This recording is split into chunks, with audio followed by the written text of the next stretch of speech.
Hello, class. Let's talk about Chapter 5, shall we? So, Chapter 5 is about business intelligence systems. And business intelligence means collecting data and making use of it to make appropriate decisions to support your strategic plan. So, really, it's everything. Again, every week we've been talking about how important it is to have data and the best data and timely data in this day and age. And business intelligence is really the summation of that process. Having the information in a format available for managers to make decisions. So the text lays out Herbert Simon's decision-making process, sort of specifically for business. And that first step is the intelligence phase. So collecting information, accumulating data.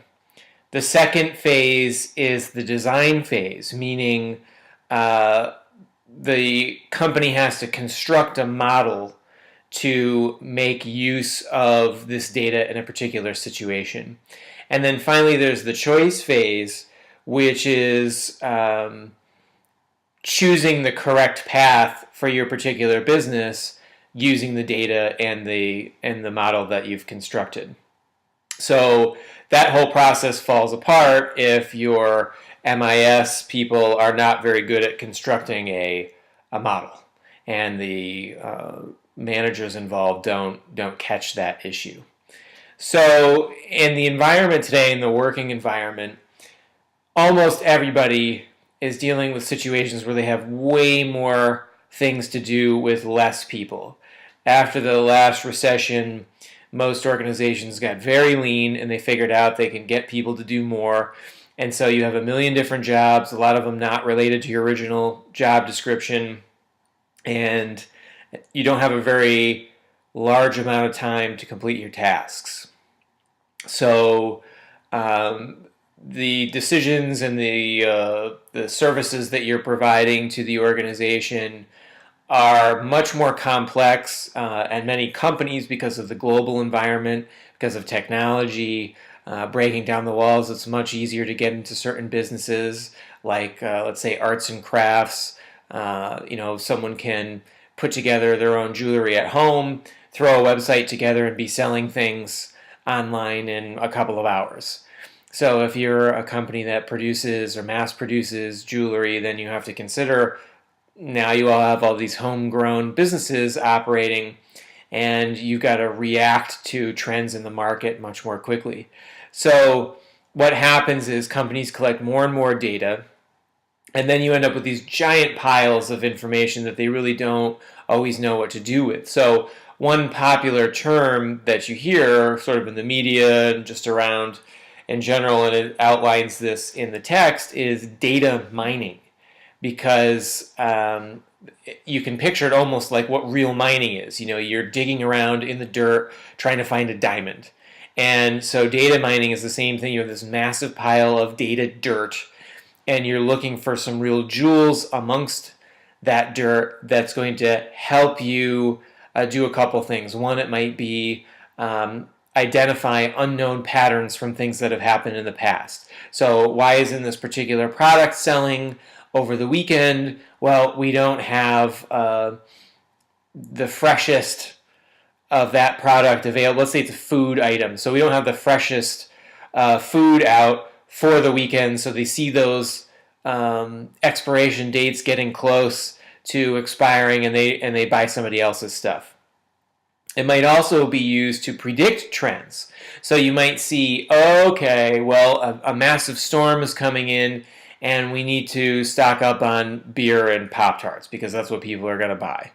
And then they're going to take that information and use it for targeted marketing, meaning, okay, we know the storm is coming in, here's a coupon for Pop-Tarts. And that encourages you to go in, and of course they've mass shipped in these items, so the shipping costs were cheaper, and the more they sell, the better. And so they can make some great profit there. So that data mining process is really important to any organization now. And how managers interact with this data is usually through a dashboard, which is a piece of software that will give them, again, just direct access to data, but in a format that's readable. So if a manager is trying to make a decision about should we add more inventory to this particular product line, they don't want to look through all this binary code trying to figure out what it means, different product nomenclatures and that kind of thing. They just want to see, we need this many, we have this many, it's time to restock. Or you may want to think about restocking, and then they'll make that decision. So dashboards and useful dashboards are really important.